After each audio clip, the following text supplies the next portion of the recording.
The following program is brought to you by Caltech.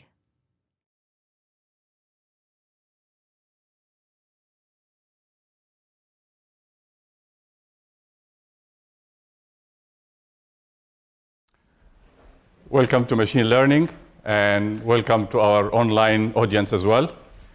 Let me start with an outline of the course and then go into the material of today's lecture. As you see from the outline, the topics are given colors, and that designates their main content, whether it's mathematical or practical. Machine learning is a very broad subject. It goes from very abstract theory to extreme practice, as in rules of thumb, and the inclusion of a topic in the course depends on the relevance to machine learning. So some mathematics is useful because it gives you the conceptual framework, and then some practical aspects are useful because they give you the way to deal with real learning systems. Now, if you look at the topics, these are not meant to be separate topics for each lecture. They just highlight the main content of those lectures. But there is a storyline that goes through it. And let me tell you what the storyline is like. It starts here with what is learning? Can we learn? How to do it? How to do it well? And then the take-home lessons. There is a logical dependency that goes through the course, and there is one exception to that logical dependency. One lecture, which is the third one, doesn't really belong here. It's a practical topic, and the reason I included it early on, because I needed to give you some tools to play around with to test the theoretical and conceptual aspects. If I waited until it belongs normally, which is to the second aspect of the learning models, which is down there, the beginning of the course will be just too theoretical for people's taste. Okay? And as you see, if you look at the colors, it is mostly red in the beginning and mostly blue in the end. So it starts building the concepts and the theory, and then it goes on to the practical aspects. Now, let me start today's lecture. And the subject of the lecture is the learning problem. It's an introduction to what learning is. And I will draw your attention to one aspect of this slide, which is this part. That's the logo of the course. And believe it or not, this is not artwork. This is actually a technical figure that will come up in one of the lectures. I'm not going to tell you which one, so you can wait in anticipation until it comes up. But this will actually be a scientific figure that we will talk about. Now, when we move to today's lecture, I am going to talk today about the following. Machine learning is a very broad subject, and I am going to start with one example that captures the essence of machine learning. It's a fun example about movies that everybody watches. And then after that, I'm going to abstract from the learning problem, the practical learning problem, aspects that are common to all learning situations that you are going to face. And in abstracting them, we will have the mathematical formalization of the learning problem. And then we will get our first algorithm for machine learning today. It's a very simple algorithm, but it will fix the idea about what is the role of an algorithm in this case. And we will survey the types of learning so that we know which part we are emphasizing in this course and which parts are nearby. And I will end up with a puzzle, a very interesting puzzle, and it's a puzzle in more ways than one, as you will see. Okay, so let me start with the example.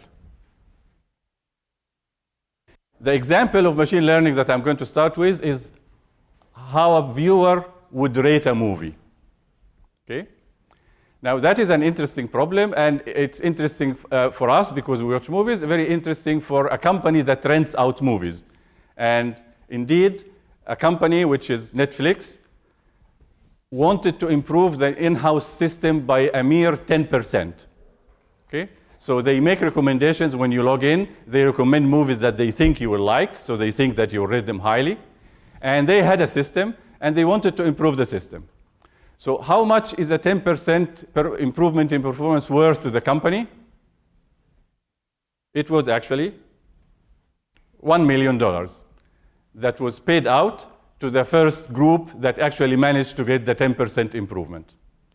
So you ask yourself, okay, 10% improvement in something like that, why should that be worth $1 million? It's because if the recommendations that the movie company makes are spot on, you will pay more attention to the recommendation. You are likely to rent the movie that they recommend, and they will make lots of money, much more than the $1 million they promised. And this is very typical in machine learning. For example, machine learning has application in financial forecasting.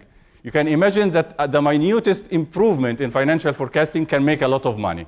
Okay? So the fact that you can actually push the system to be better using machine learning is a very attractive aspect of the technique in a wide spectrum of applications. Okay, so what did these guys do? They gave the data, and people started working on the problem using different algorithms until someone managed to get the prize. Now, if you look at the problem of rating a movie, it captures the essence of machine learning, and the essence has 3 components. If you find these 3 components in a problem you have in your field, then you know that machine learning is ready as an application tool. What are the 3? The first one is that a pattern exists. Okay, if a pattern didn't exist, there would be nothing to look for. So what is the pattern here? There is no question that the way a person rates a movie is related to how they rated other movies, and is also related to how other people rated that movie. We know that much. So there is a pattern to be discovered. However, we cannot really pin it down mathematically. I cannot ask you to write a 17th order polynomial that captures how people rate movies. So the fact that there is a pattern and that we cannot pin it down mathematically is the reason why we are going for machine learning, for learning from data. We couldn't write down the system on our own, so we are going to depend on data in order to be able to find the system. There is a missing component which is very important. If you don't have that, you are out of luck. We have to have data. We are learning from data. So if someone knocks on my door with an interesting machine learning application and they tell me how exciting it is and how great the application would be and how much money they would make, the first question I ask, what data do you have? Okay? If you have data, we are in business. If you don't, you are out of luck. Okay? If you have these 3 components, you are ready to apply machine learning. Okay. Now, let me give you a solution to the movie rating in order to start getting a feel for it. Okay, so here is a system. Let me start to focus on part of it. Okay? We are going to describe a viewer as a vector of factors, okay? A profile, if you will. Okay? So if you look here, for example, the first one would be comedy content.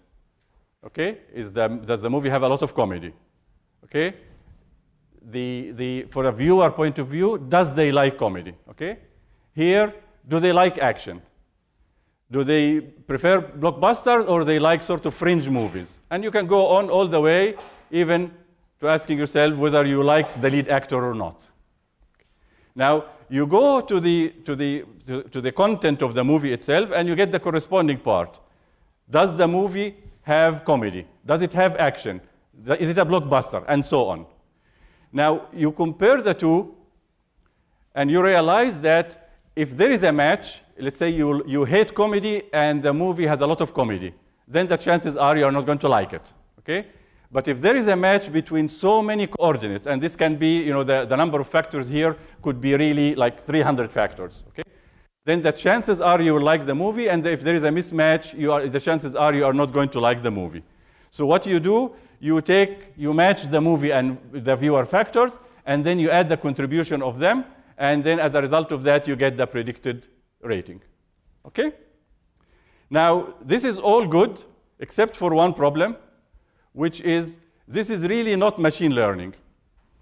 In order to produce this thing, you have to watch the movie and analyze the content. You have to interview the viewer and ask about their taste. And then after that, you combine them and try to get a prediction for the rating. Okay? Now, the idea of machine learning is that you don't have to do any of that. All you do is sit down and sip on your tea while the machine is doing something to come up with this figure on its own. Okay? So let's look at the learning approach. So in the learning approach, we know that the viewer will be a vector of different factors and different components for every factor. So this vector will be different from one viewer to another. Okay? For example, one viewer will have a big blue content here, and one of them will have a small blue content depending on their taste. Okay, and then there is the movie, and the movie will, particularly will have different contents that correspond to those. And the way we said we are computing the rating is by simply taking these and combining them and getting the rating. Okay? Now, what machine learning will do is reverse engineer that process. It starts from the rating and then tries to find out what factors would be consistent with that rating. So think of it this way. You start, let's say, with completely random factors. Okay? So you take these guys, just random numbers from beginning to end, and these guys, random numbers from beginning to end, for every user and every movie. That's your starting point. Obviously, there is no chance in the world that when you get the inner product between these factors that are random, that you will get anything that looks like the rating that actually took place. Right? But what you do is you take a rating that actually happened, and then you start nudging the factors ever so slightly towards that rating. Make the direction of the inner product get closer to the rating. Now, it doesn't look like, it looks like a hopeless thing. I started with so many factors. They are all random, and I'm trying to make them match a rating. What are the chances? Well, the point is that you are going to do this not for one rating, but for 100 million ratings. And you keep cycling through the 100 million over and over and over. And eventually, lo and behold, you find that the factors now are meaningful in terms of the ratings.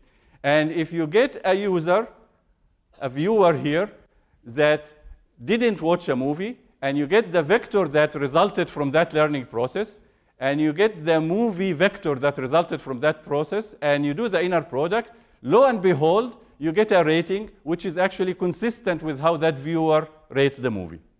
That's the idea. Okay?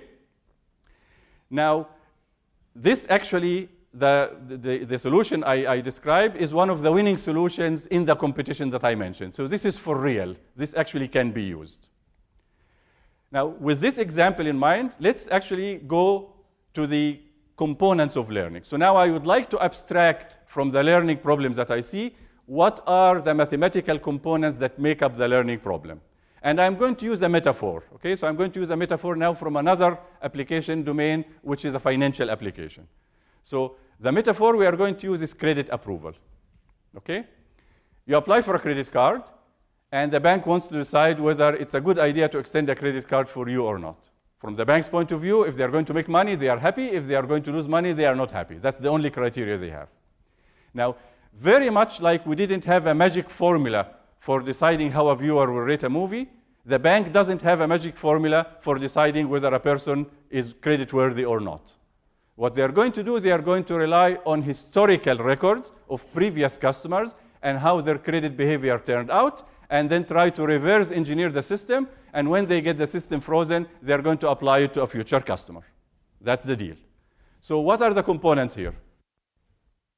Okay, let's look at first you have the applicant information, and the applicant information, you look at this, and you can see that there is the age, the gender, how much money you make, how much money you owe, and all kinds of fields that are believed to be related to the credit worthiness. Now, again, pretty much like we did in the movie example, there is no question that these fields are related to the credit worthiness. They don't necessarily uniquely determine it, but they are related. And the bank doesn't want a sure bet. They want to get the credit decision as reliable as possible. So they want to use that pattern in order to be able to come up with a good decision. Okay? And they take this input, and they want to approve the credit or deny it. So let's formalize this. First, we are going to have an input, okay? And the input is called X. Surprise, surprise. And that input happens to be the customer application. So you can think of it as a d-dimensional vector. The first component is the salary, years in residence, outstanding debt, whatever the components are. You put it as a vector, and that becomes the input. Then we get the output y. The output y is simply the decision, either to extend credit or not to extend credit. It's +1 and -1. Okay? And being a good or bad customer, that is from the bank's point of view. Okay? Now, we have, after that, the target function. The target function is a function from a domain X, which is the set of all of these. Okay? So it is a set of vectors of d dimensions. So it's a d-dimensional Euclidean space in this case. And then the y is the set of all y's. Well, that's an easy one because y can only be plus or minus 1, accept or deny. And therefore, this is just a binary codomain. Okay? And this target function is the ideal credit approval formula, which we don't know. In all of our endeavors in machine learning, the target function is unknown to us. If it were known, nobody needs learning. We just go ahead and implement it. But we need to learn it because it is unknown to us. So what are we going to do to learn it? We are going to use data, examples. So the data in this case is based on previous customer application records. The input, which is the information in their applications, and the output, which is how they turned out in hindsight.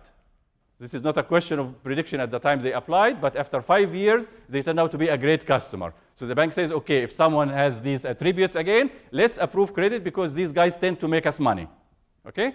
And this one made us lose a lot of money, so let's deny it, and so on. And the historical records, there are plenty of historical records. All of this makes sense when you are talking about you have 100,000 of those guys. Then you pretty much you say, okay, I will capture what the essence of that function is. So this is the data. And then you use the data, which is the historical records, in order to get the hypothesis. The hypothesis is the formal name we are going to call the formula we get to approximate the target function. So the hypothesis lives in the same word as the target function. And if you look at the value of g, it supposedly approximates f. While f is unknown to us, g is very much known. Actually, we created it. And the hope is that it does approximate f well. That's the goal of learning. Okay? So this notation will be our notation for the rest of the course. So get used to it. The target function is always f. The hypothesis we produce, which we refer to as the final hypothesis, will be called g. The data will always have that notation. There are capital N points, which are the data set. And the output is always y. Okay. So this is the formula to be used. Now, let's put it in a diagram in order to analyze it a little bit more, okay? So if you look at the diagram here, here is the target function, and it is unknown. That is the ideal approval, which we'll never know, but that's what we are hoping to get to approximate. And we don't see it. We see it only through the eyes of the training examples. This is our vehicle of understanding what the target function is. Otherwise, the target function is a mysterious quantity for us. And eventually, we would like to produce the final hypothesis. The final hypothesis is the formula the bank is going to use in order to approve or deny credit, with the hopes that G hopefully approximates that F. Okay. Now, what connects those two guys? This will be the learning algorithm. So the learning algorithm takes the examples and will produce the final hypothesis, as we described in the example of the movie rating. Now, there is another component that goes into the learning algorithm. So what the learning algorithm does, it creates the formula from a preset model of formulas, set of candidate formulas, if you will. And these we are going to call the hypothesis set, a set of hypotheses from which we are going to pick one hypothesis. So from this H comes a bunch of small h's, which are functions that can be candidates for being the credit approval. And one of them will be picked by the learning algorithm, which happens to be G, hopefully approximating F.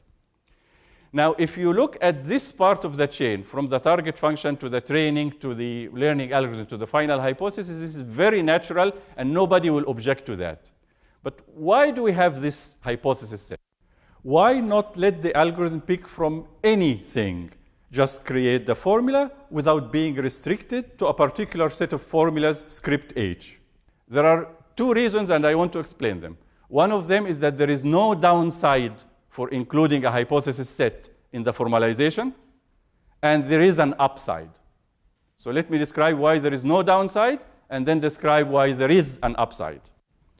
There is no downside for the simple reason that from a practical point of view, that's what you do. You want to learn, you say, I'm going to use a linear formula, I'm going to use a neural network, I'm going to use a support vector machines. So you are already dictating a set of hypotheses. If you happen to be a brave soul and you don't want to restrict yourself at all, very well. Then your hypothesis set is the set of all possible hypotheses. Right? So there is no loss of generality in putting it. So there is no downside. The upside is not obvious here, but it will become obvious as we go through the theory. The hypothesis set will play a pivotal role in the theory of learning. It will tell us, can we learn, and how will we learn, and what not. Therefore, having it as an explicit component in the problem statement will make the theory go through. So that's why we have this figure. Okay, so now let me focus on the solution components of that figure. What do I mean by the solution components? If you look at this, the first part, which is the target, let me try to expand it. So the target function is not under your control. Someone knocks on my door, he says, I want to approve credit. That's the target function. I have no control over that. And by the way, here are the historical records. I have no control over that, so they give me the data. And would you please hand me the final hypothesis? Okay, that is what I'm going to give them at the end before I receive my check. Okay? So all of that is completely dictated. Now let's look at the other part. The learning algorithm, let's get it back to, the learning algorithm and the hypothesis set that we talked about are your solution tools. These are things you choose in order to solve the problem. And I would like to take a little bit of a look into what they look like and give you an example of them so that now you have a complete chain for the entire figure in your mind, from the target function to the data set to the learning algorithm, hypothesis set, and the final hypothesis. Okay, so here is the hypothesis set. We chose the notation script H for the set, and the element will be given the symbol small h. So small h is a function, pretty much like the final hypothesis G. G is just one of them that you happen to elect. So when we elect it, we call it G. If it's sitting there generically, we call it small h. Okay? And then when you put them together, they are referred to as the learning model. So if you are asked what is the learning model you are using, you are actually choosing both a hypothesis set and a learning algorithm.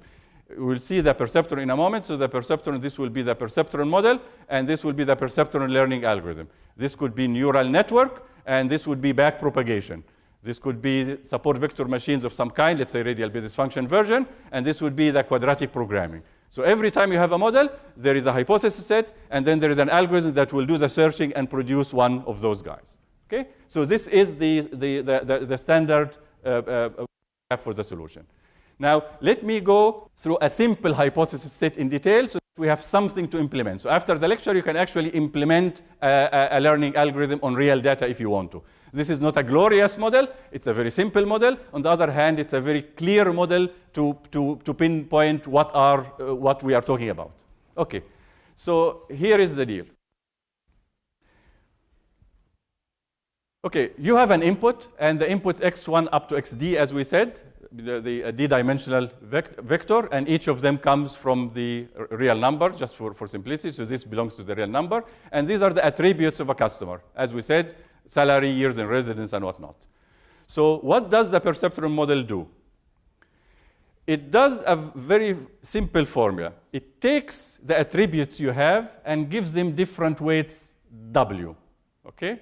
So let's say the salary is important. The chances are W corresponding to the salary will be big. Okay? Some other attribute is not that important. The chances are the W that goes with it is not that big. Actually, outstanding debt is bad news. If you owe a lot, that's not good. So the chances are the weight will be negative for outstanding debt, and so on. Now you add them together, and you add them in a linear form. That's what makes it a perceptron. And you can look at this as a credit score of sorts. Okay? Now you compare the credit score with a threshold. If you exceed the threshold, they approve the credit card. And if you don't, they deny the credit card. So that's what they settle on. They have no idea yet what the W's and the thresholds are, but they dictate the formula, the analytic form that they are going to use. Okay, so now we take this and we put it in the formalization we had. We have to define a hypothesis, small h, and this will tell us what is the hypothesis set that has all the hypotheses that have the same functional form. So you can write it down as this. This is a little bit long, but there is absolutely nothing to it. This is your credit score, and this is the threshold you compare to by subtracting. If this quantity is positive, you belong to the first thing and you will approve credit. If it's negative, you belong here and you will deny credit. Well, the function that takes a real number and produces the sign +1 or -1 is called the sign. So when you take the sign of this thing, this will indeed be +1 or -1, and this will give you the decision you want. And that will be the form of your hypothesis. Now, let's put it in color. And you realize that what defines H is your choice of Wi and the threshold. These are the parameters that define one hypothesis versus the other. X is an input that will be put into any hypothesis. As far as we are concerned, when we are learning, for example, the inputs and outputs are already determined. These are the data set. But what we vary to get one hypothesis or another, and what the algorithm needs to vary in order to choose the final hypothesis are those parameters, which in this case are Wi and the threshold. Okay. So let's look at it visually. Let's assume that the data you are working with is linearly separable. Linearly separable, in this case, for example, you have 9 data points. And if you look at the 9 data points, some of them were good customers and some of them were bad customers. And you would like now to apply the perceptron model in order to separate them correctly. You would like to get to this situation where the perceptron, which is this purple line, separates the blue region from the red region or from the pink region. And indeed, all the good customers belong to one, and the bad customers belong to the other. So you have hope that a future customer, if they lie here or lie here, they will be classified correctly, if there is actually a simple linear pattern to this to be detected. But when you start with random weights, and the random weights will give you any line. Okay? So the purple line in both cases corresponds to the purple parameters there. Okay? One choice of these W's and the thresholds correspond to one line. You change them, you get another line. So you can see that the learning algorithm is playing around with these parameters and therefore moving a line around, trying to arrive at this happy solution. Okay. Now we are going to have a simple change of notation. Instead of calling it threshold, we are going to treat it as if it's a weight. It was minus threshold, now we call it plus W0.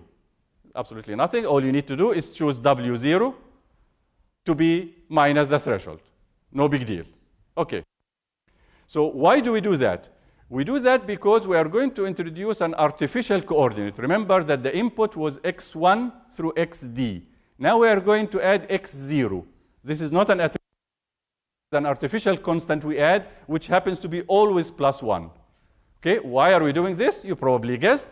Because when you do that, then all of a sudden the formula simplifies. Now we are summing from I equals 0 instead of I equals 1. So you added the 0 term. And what is the 0 term? It's the threshold, which you conveniently call W0 with a plus sign, multiplied by the 1. So indeed, this will be the formula equivalent to that. So it looks better. Okay? And this is the standard notation we are going to use. Okay? And now that we put it in as a vector form, which will simplify matters. So in this case, you will be having an inner product between a vector W, a column vector, and a vector X. Okay? So the vector W would be W0, W1, W2, W3, W4, etc. And X0, X1, X2, etc. And you do the inner product by taking a transpose, and you get a formula which is exactly the formula you have here. So now we are down to this formula for the perceptron hypothesis. Okay. Now that we have the hypothesis set, let's look for the learning algorithm that goes with it. The hypothesis set tells you the resources you can work with. Now we need the algorithm that is going to look at the data, the training data that you are going to use, and navigates through the space of hypotheses to bring the one that is going to output as the final hypothesis that you give to your customer. So this one is called the perceptron learning algorithm. And it implements this function. And what it does is the following. It takes the training data. That is always what a learning algorithm does. This is their starting point. So it takes existing customers and their existing credit behavior in hindsight. That's what it uses. And what does it do? It tries to make the W correct. So it really doesn't like at all when a point is misclassified. Okay, so if a point is misclassified, it means that your W didn't do the right job here. So what does it mean to be a misclassified point here? It means that when you apply your formula with the current W, the W is the one that the algorithm will play with, apply it to this particular X, then what happens? You get something that is not the credit behavior you want. It is misclassified, okay?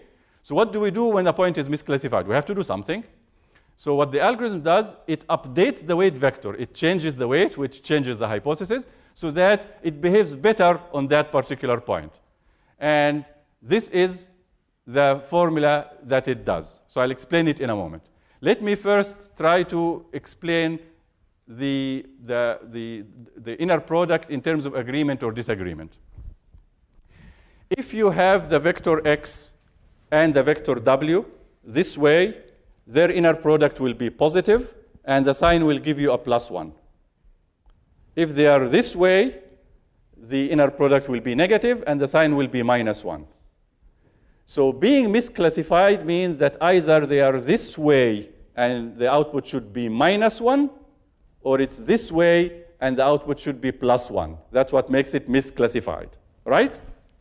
Okay, so if you look here at this formula, it takes the old W and adds something that depends on the misclassified point, both in terms of the xn and yn.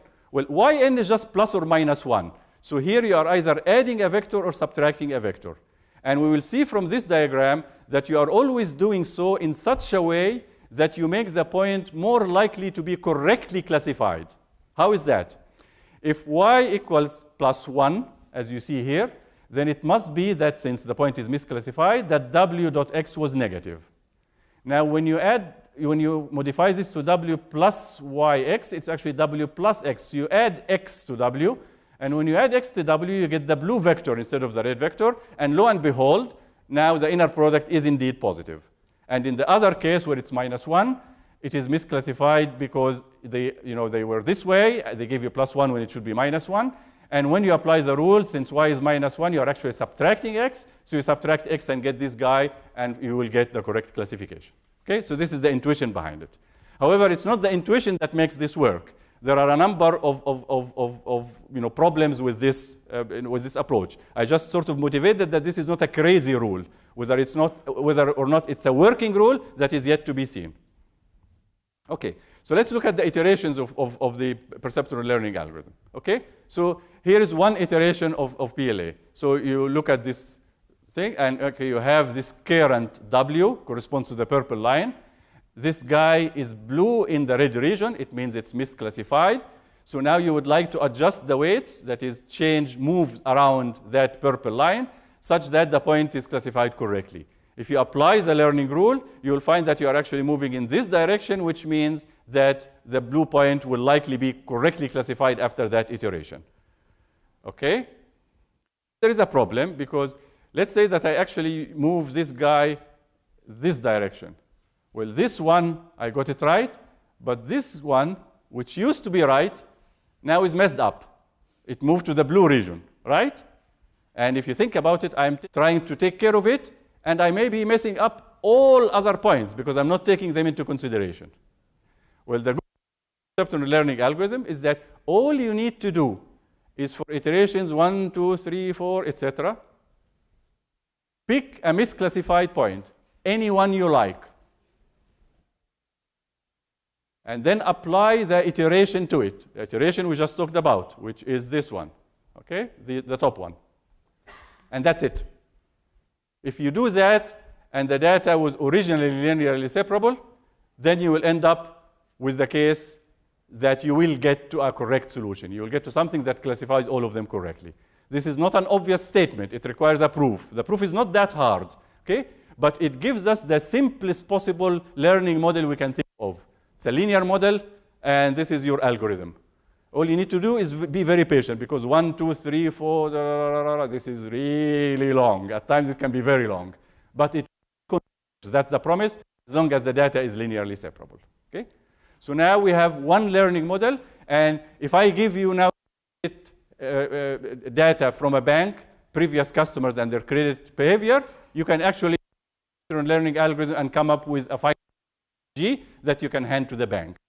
Not clear at all that it will be good, because all you did was match the historical record.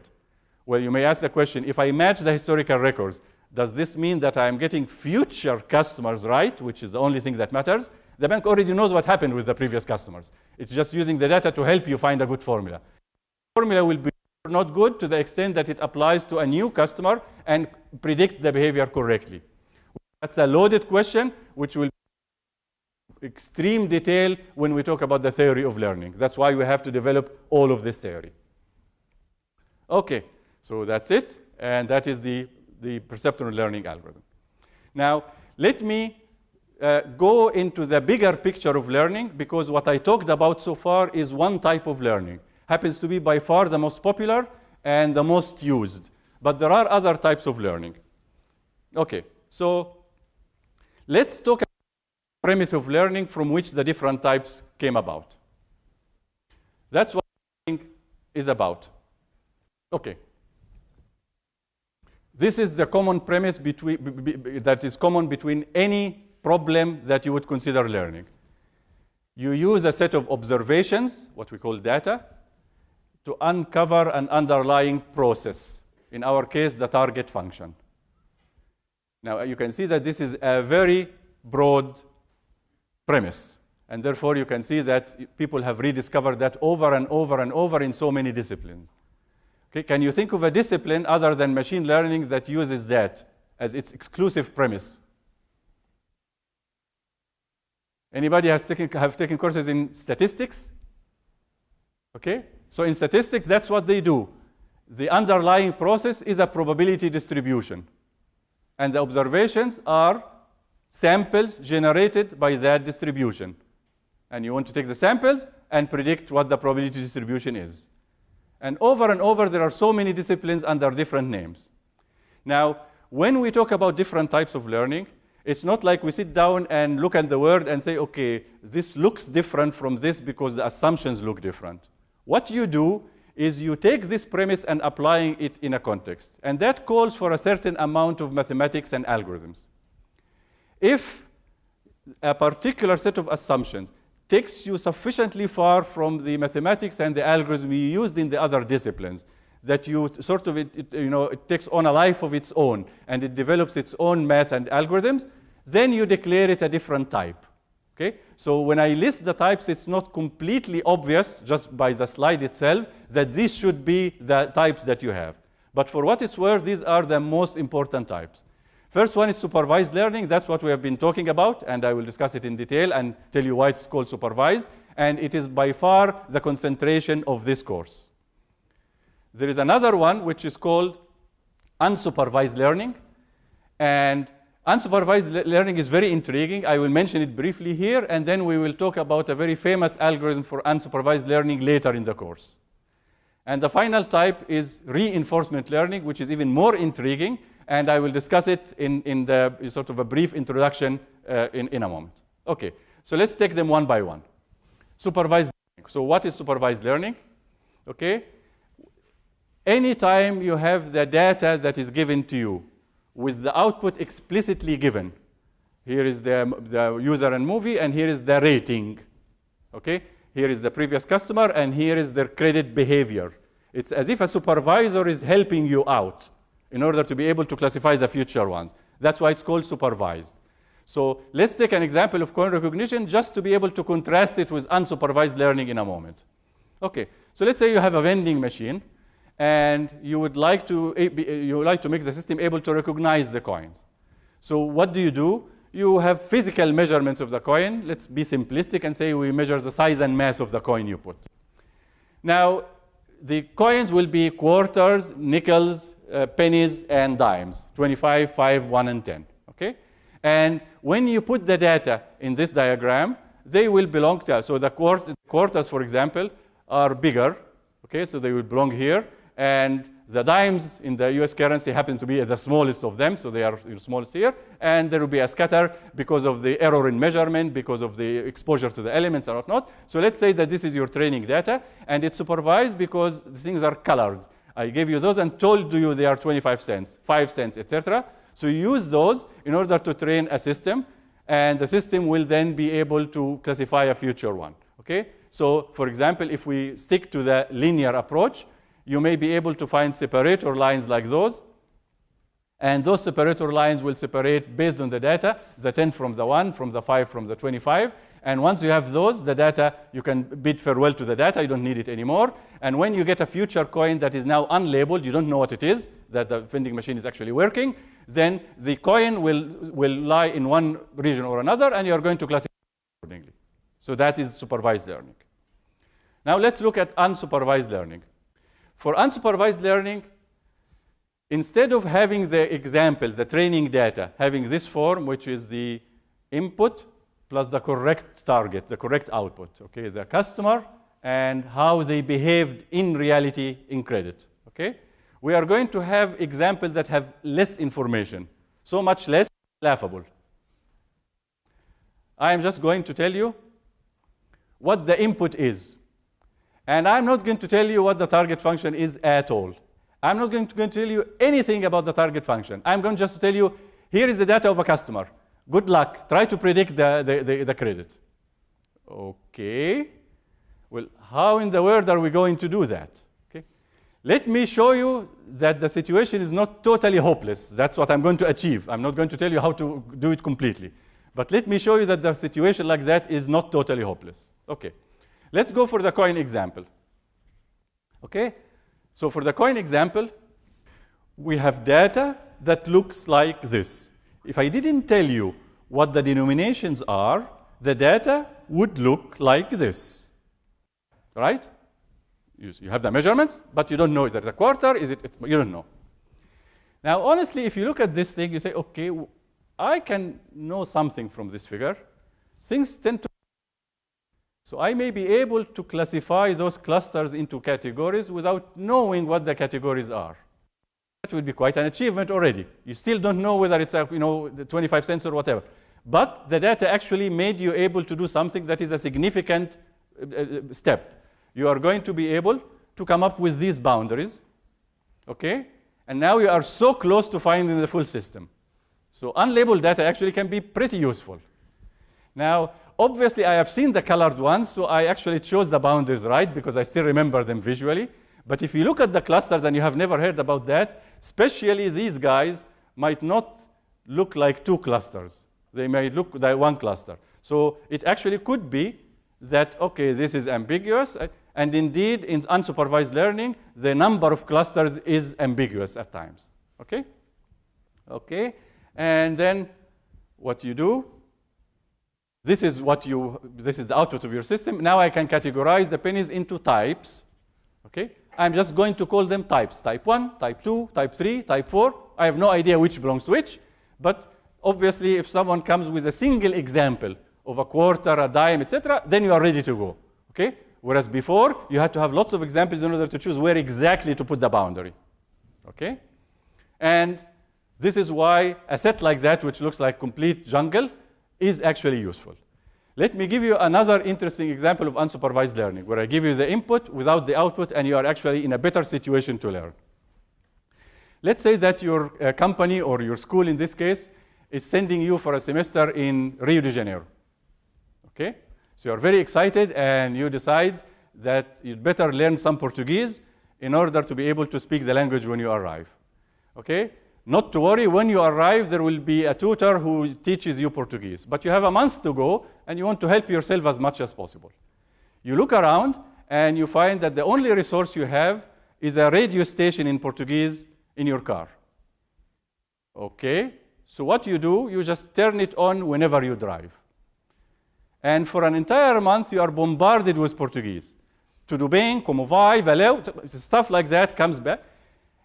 After a while, without knowing anything, it's unsupervised, nobody told you the meaning of any word, you start to develop a model of the language in your mind. You know what the idioms are, etc. You are very eager to know what actually to the bank, what does that mean? You are ready to learn, and once you learn it, it's actually fixed in your mind. Then when you go there, you will learn the language faster than if you didn't go through this experience. So you can think of unsupervised learning in one way or another as a way of getting a higher level representation of the input.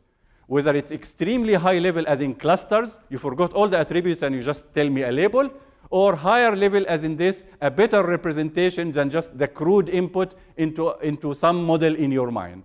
Okay? Okay, now let's talk about reinforcement learning. In this case, it's not as bad as unsupervised learning. So again, the benefit of supervised learning, you don't get the correct output. What you do is, I will give you the input. Okay, thank you very much, that's very kind. What else? I'm going to give you some output. So some output, is the correct output? No, some output. Okay, that's very nice, but doesn't seem very helpful. It looks right now like unsupervised learning, because in unsupervised learning, I could give you some output. Here is a dime. Oh, it's a quarter. It's some output, okay? So the information next one. I'm going to grade this output. So that is the information provided to you. So I'm not explicitly giving you the output, but when you choose an output, I'm going to tell you how well you are doing. Reinforcement learning is interesting because it is mostly our own experience in learning. Think of a toddler and a hot cup of tea in front of her. She's looking at it and she's very curious. So she reaches to touch and she starts crying. The reward is very negative for trying. Now, next time she looks at it and she remembers the previous experience and she doesn't touch it. But there is a certain level of pain because there is an unfulfilled curiosity, okay? And the curiosity kills the cat. In 3 or 4 trials, that toddler tries again. Maybe now it's okay. And then, okay. Eventually, from just the grade of the behavior of to touch it or not to touch it, the toddler will learn not to touch cups of tea that have smoke coming out of them, okay? So that is a case of reinforcement learning. The most important application, or one of the most important applications of reinforcement learning, is in playing games, okay? So backgammon is one of the games, and think that you want a system to learn it. So what you want to take the current state of the board, and you roll the dice, and then you decide what is the optimal move in order to stand the best chance to win. That's the game. So the target function is the best move given a state. Now, if I have to generate those things in order for the system to learn, then I must be a pretty good backgammon player already. So now it's a vicious cycle, okay? So now reinforcement learning comes in handy. What you are going to do, you are going to have the computer choose any output, a crazy move for all you care. And then see what happens eventually. So this computer is playing against another computer. Both of them want to learn. And you make a move, and eventually you win or lose. So you propagate back the credit because of winning or losing, according to a very specific and sophisticated formula, into all the moves that happened. Okay? Now you think like completely hopeless because maybe this is not the move that resulted in this, it's another move. But always remember that you are going to do this 100 billion times. Not you, the poor computer. You are sitting down, sipping your tea, okay? The computer is doing this, playing against an imaginary component, and they keep playing and playing and playing, and in 3 hours of CPU time, you go back to the computer, maybe not 3 hours, maybe 3 days of CPU time, you go back to the computer, and you have a backgammon champion. Actually, that's true. The word champion at some point was a neural network that learned the way I described. Okay? So it is actually a very attractive approach because, okay, so machine learning now, we have a target function that we cannot model that covers a lot of territory. I've seen a lot of those. We have data coming from the target function. Okay, I usually have that. And now we have lazy man's approach to life. We are going to sit down and let the computer do all the work and produce the system we want. instead of studying the thing mathematically and writing code and debugging. I hate debugging, okay? And then you go, no, we're not going to do that. The learning algorithm just works and produces something good, okay? And we get the check. So this is a pretty good deal. It actually is so good, it might be too good to be true. Okay, so let's actually examine if all of this was a fantasy. So now I'm going to give you a learning puzzle, okay? Humans are very good learners, right? Okay? So I am now going to give you a learning problem in the form that I described, a supervised learning problem. And that supervised learning problem will give you training set, some points mapped to +1, some points mapped to -1, and then I'm going to give you a test point that is unlabeled. Your task is to look at the examples, learn the target function, apply it to the test point, and then decide what the value of the function is. After that, I'm going to ask who decided that the function is +1 and who decided that the function is -1. Okay? It's clear what the deal is. Okay? And I would like our online audience to do the same thing. And please text what the solution is, just +1 or -1. Okay? Fair enough? Let's start the game. Okay? What is above the line are the training examples. I put the input as a 3x3 pattern in order to be visually easy to understand. But this is just really 9 bits worth of information. And they are ones and zeros, black and white. And for this input, and this input, the value of the target function is -1. For this input, and this input, the value of the target function is +1. Now, this is your data set. This is your training set. Now you should learn the function. And when you are done, could you please tell me what your function will return on this test point? Is it +1 or -1? I will give everybody 30 seconds before I ask for answers. Maybe we should have some background music. We should, okay.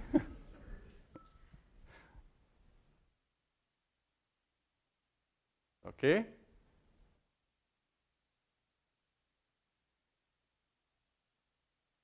Okay, time is up. Your learning algorithm has converged, I hope.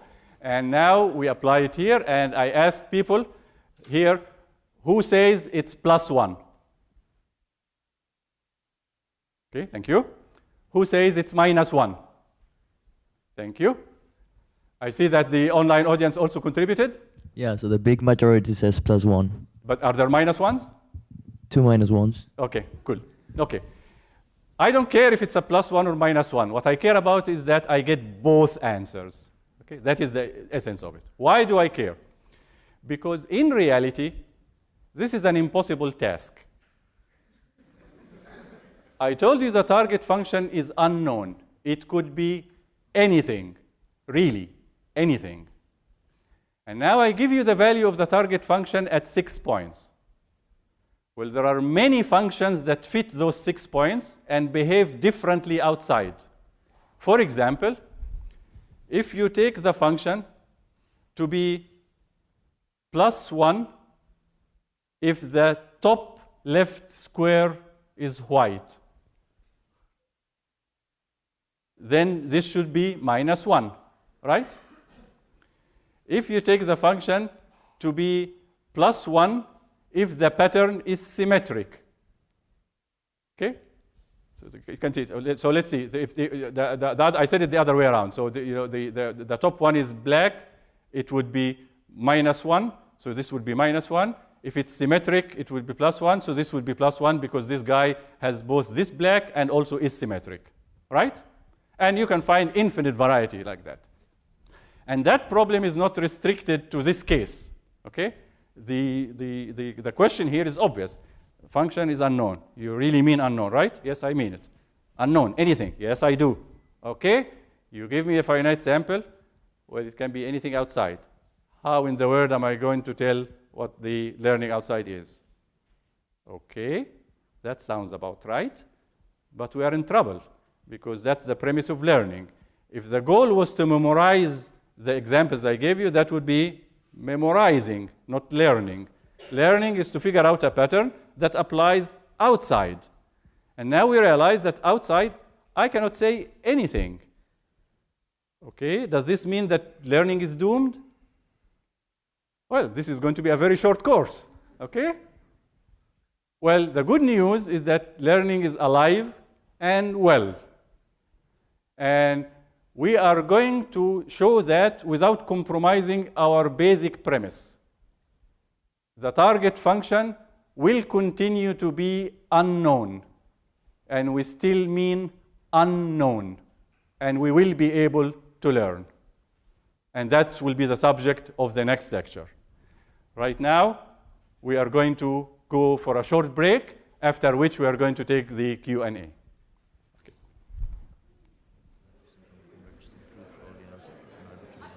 Okay. So we'll start the Q&A, and we will get questions from the class here and from the online audience. And if you'd like to ask a question, let me ask you to go to this side of the room where the mic is, so that your question can be heard.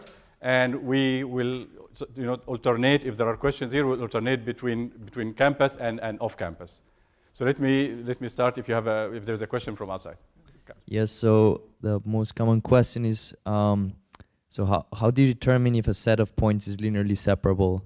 What do you do if they're not separable? Okay, so the linear separability assumption is a very simplistic assumption and doesn't apply mostly in practice. And I chose it only because it goes with a very simple algorithm, which is the perceptron learning algorithm. There are two ways to deal with the case of linear inseparability.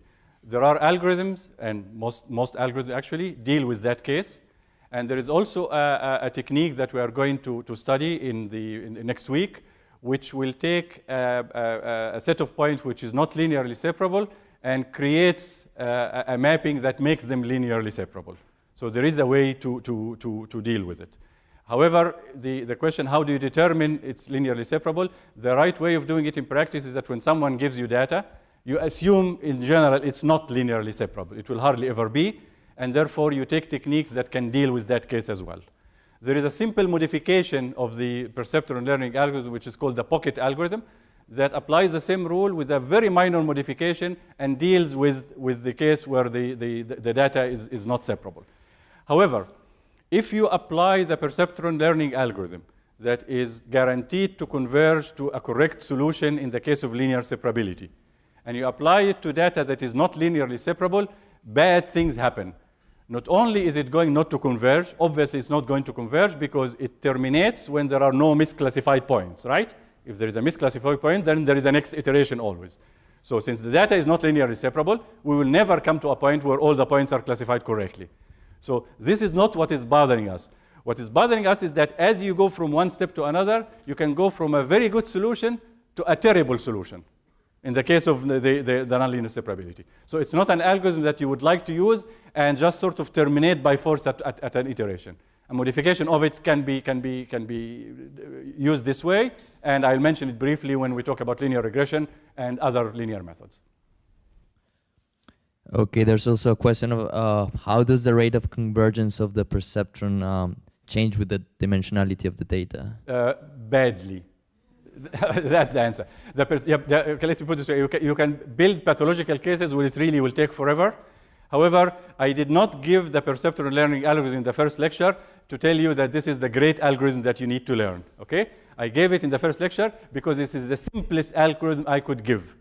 By the end of this course, you will say, what? Perceptron? Never heard of it. Okay? So it will go out of the contention after we get to the more interesting stuff. Okay? But as a method that can be used, it indeed can be used and can be explained in 5 minutes, as you have seen. So regarding the items for learning, so you mentioned that there must be a pattern. So can you be more specific about that? How do you know if there's a pattern or not? You don't. Okay, my answer seemed to be very, very abrupt, but that's the way it is. So when we get to the theory, is learning feasible or not, it will become very clear that there is a separation between the target function, there is a pattern to detect, and whether we can learn it. It's very difficult for me to explain it in 2 minutes. It will take a full lecture to get there. But the essence of it is that you take the data, you apply your learning algorithm, and there is some things you can explicitly detect that will tell you whether you learned or not. So in some cases, you are not going to be able to learn. In some cases, you will be able to learn. And the key is that you are going to be able to tell by running your algorithm, okay? And I'm going to explain that in more details later on, okay? So basically, I'm also resisting the sort of taking the data, deciding whether it's linearly separable, looking at it and see. Okay, you will realize as we go through that it's a no-no to actually look at the data, which is what? Okay, so that's what data is for, to look at. Bear with me, we'll come to the level where we ask, why don't we look at the data in just looking at it and then say, okay, it's linearly separable. Let's pick the perceptron, okay? That's bad practice for reasons that are not obvious now. They will become obvious once we are done with the theory, okay? So when someone knocks on my door with a set of data, okay, I can ask them all kinds of questions about the data, not the particular data set that they gave me, but about the general data that is generated by their process. They can tell me this variable is important, the function is symmetric. They can give me all kinds of information that I will take to heart, okay?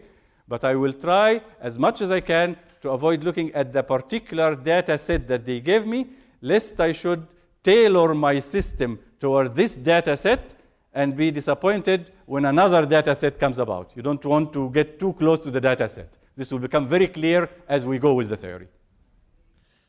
Okay, in general about machine learning, so how does it relate to other statistical, especially econometric techniques?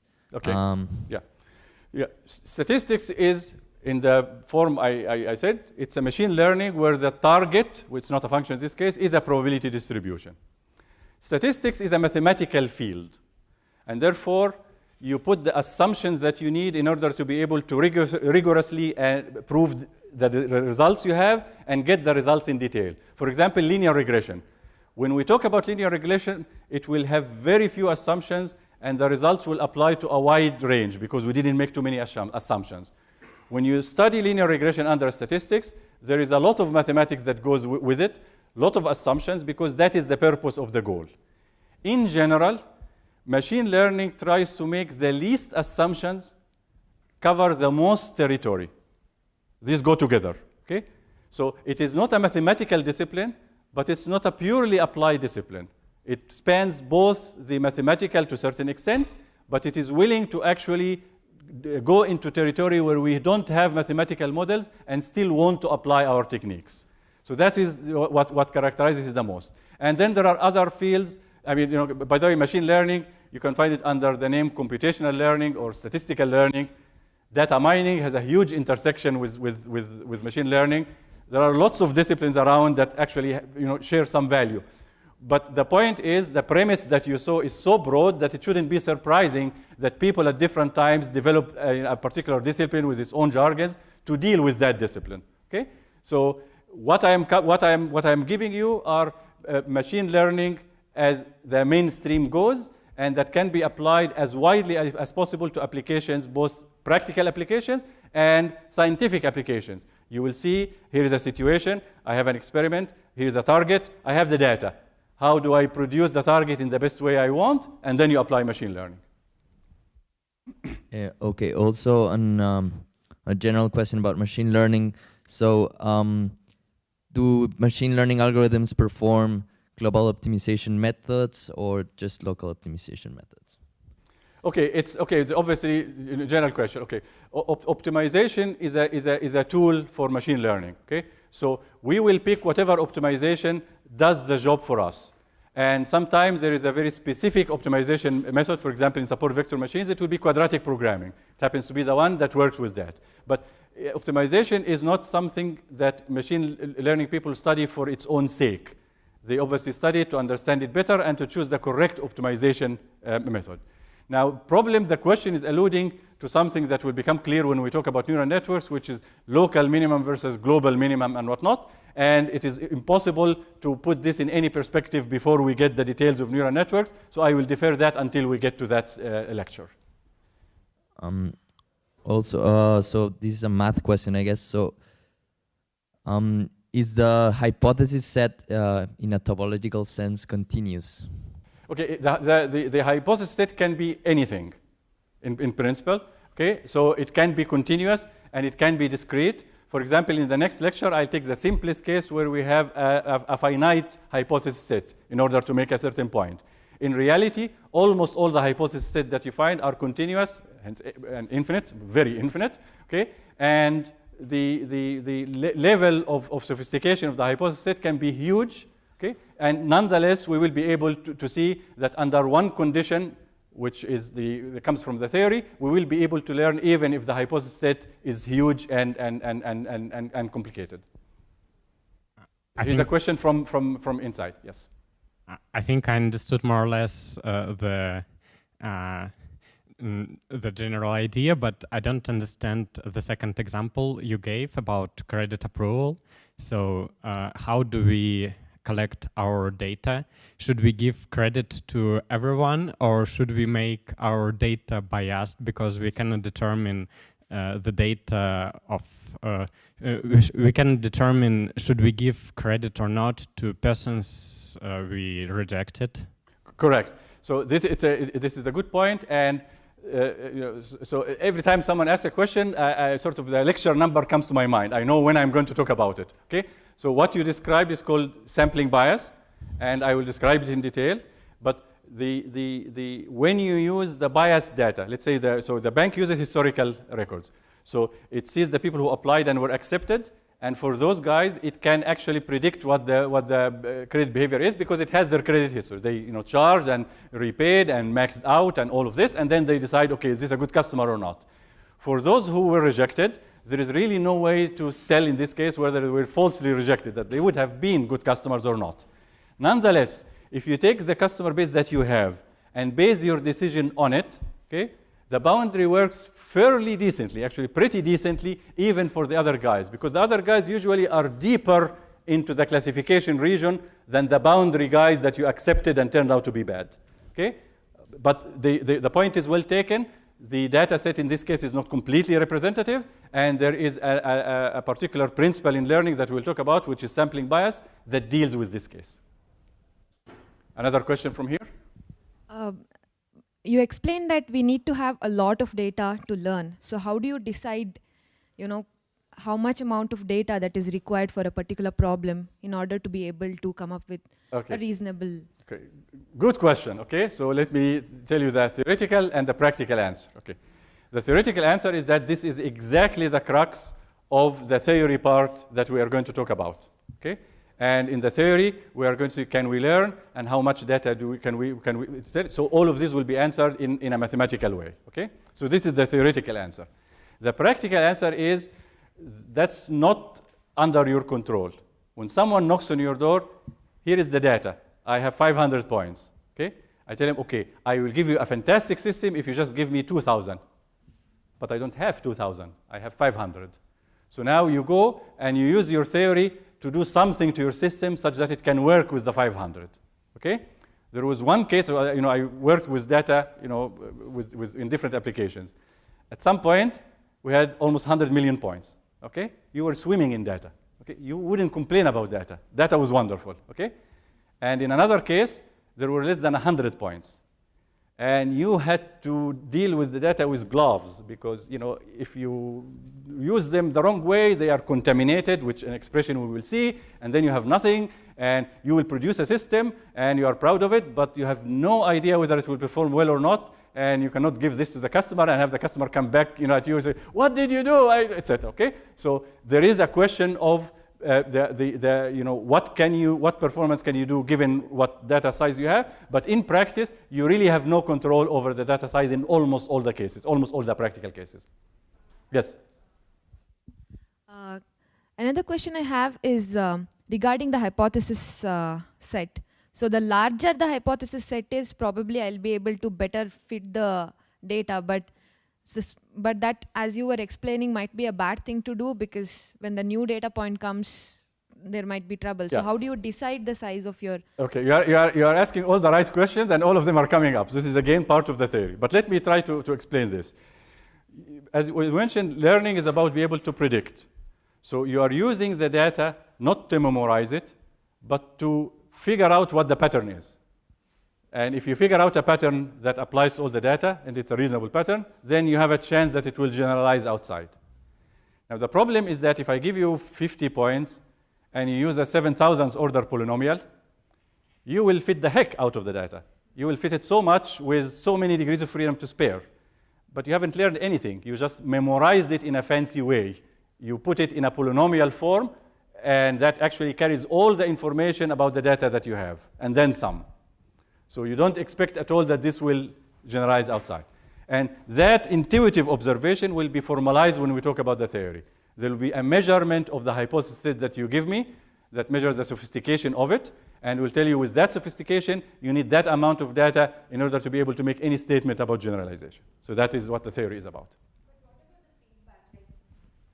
Suppose, I mean, here whatever we discussed, it is like I had a data set and I came up with a algorithm and gave the output. But won't it be also important to see, okay, we came up with the output, and using that, what was the like the feedback? So are there like techniques where you take the feedback and try to kind of correct your Okay, you are alluding to different techniques here, but one of them would be validation, which is after you learn, you validate your solution and whatnot, and this is an extremely established and core technique in machine learning that will be covered in one of the lectures. Thank you. Sure. Any questions from the online broadcast? Yeah, so like if in practice, how many dimensions would be considered easy, medium, and hard for a perceptron problem? Okay, so hard in most people's mind before they get into machine learning is the computational time. If something takes a lot of time, then it's a hard problem. If something can be computed quickly, it's a easy problem.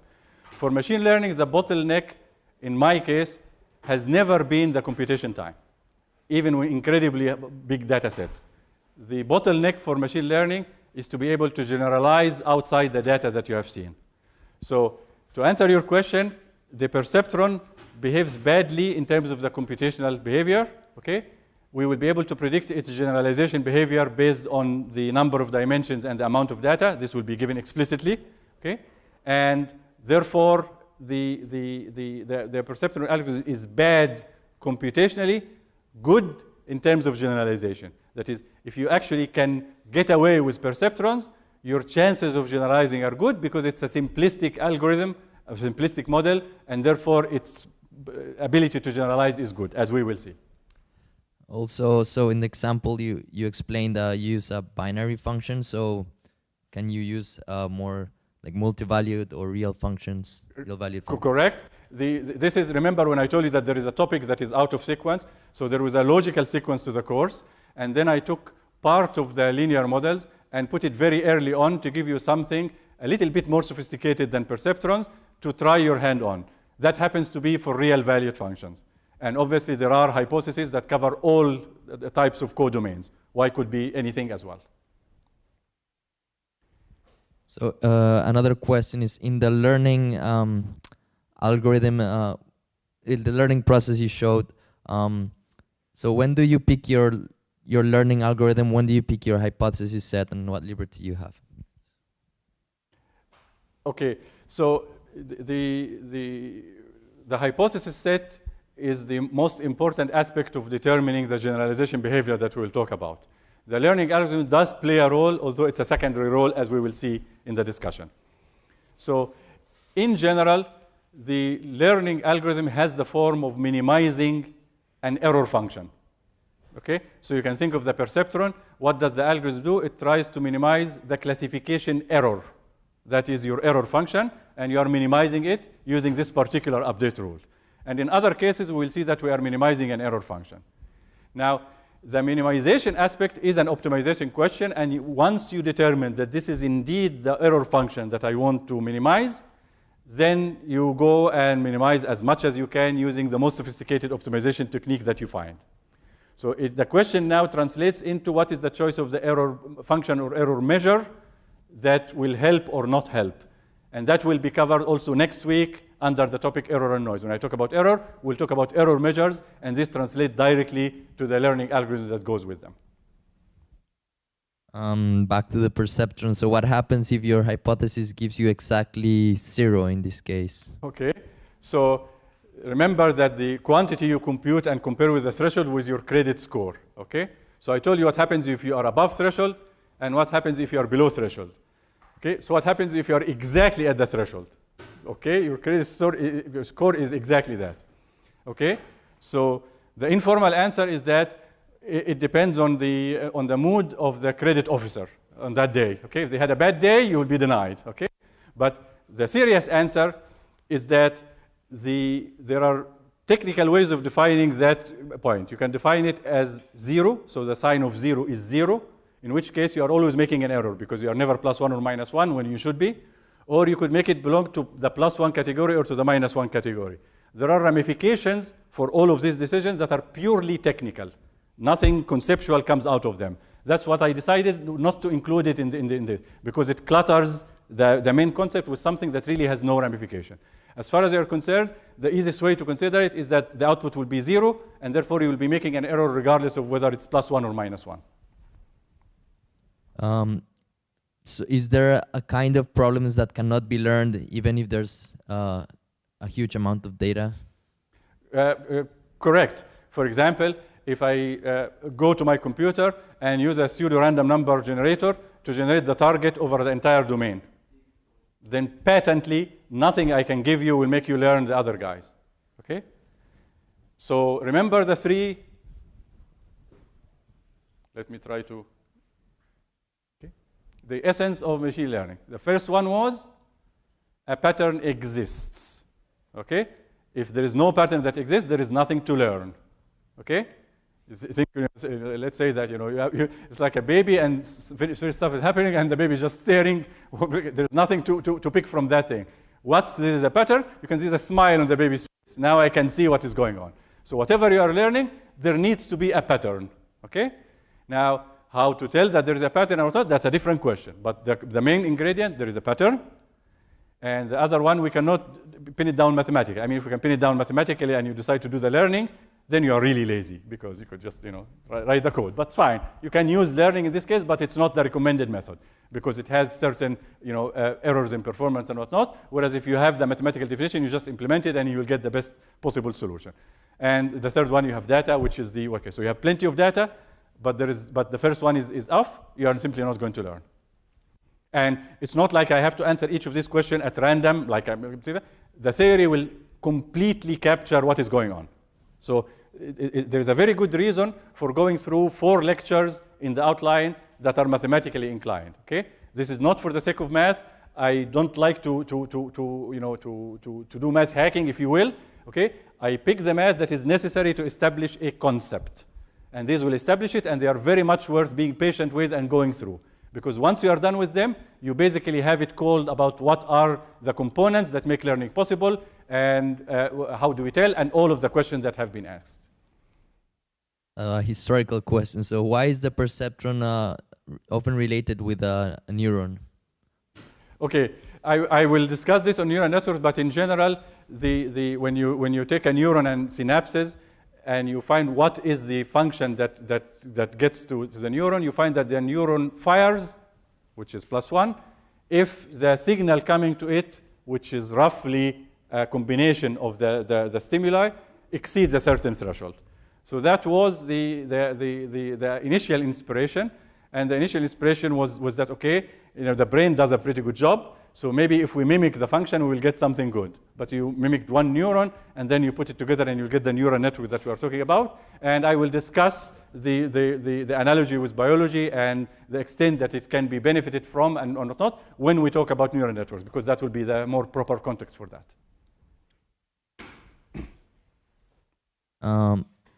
Another question is, so regarding hypothesis set, are there Bayesian hierarchical procedures to narrow down the the hypothesis. Okay, so the choice of the hypothesis set and the model in general is model selection, and there is quite a bit of stuff that we are going to talk about in model selection when we talk about validation. In general, the word Bayesian was mentioned here, and there is, if you look at the machine learning, there are schools that deal with the subject differently. Okay, so for example, the Bayesian school puts a mathematical framework completely on it, and then everything can be derived, and that is based on Bayesian principles. I will talk about that at the very end. So it's last but not least, okay? And I will make a very specific point about it for what it's worth. But what I'm talking about in the course, in all of the details, are the most commonly useful methods in practice. That is my criteria for inclusion, okay? So I will get to that when we get there. In terms of a hierarchy, there are a number of hierarchical methods. For example, structural risk minimization is one of them. There are methods of hierarchies and the ramifications of it in generalization. I may touch upon it when I get to support vector machines, but again, there is a lot of theory, and if you read a book on machine learning written by someone from pure theory, you would think that you are reading about a completely different subject, okay? It's respectable stuff, but different from the other stuff that is practiced. So one of the things that I'm trying to do, I'm trying to pick from all the components of machine learning, the big picture that gives you the understanding of the concept and the tools to use it in practice. That is the criteria for inclusion. Okay, any questions from the inside here? Okay, we'll call it a day, and we'll see you on Thursday.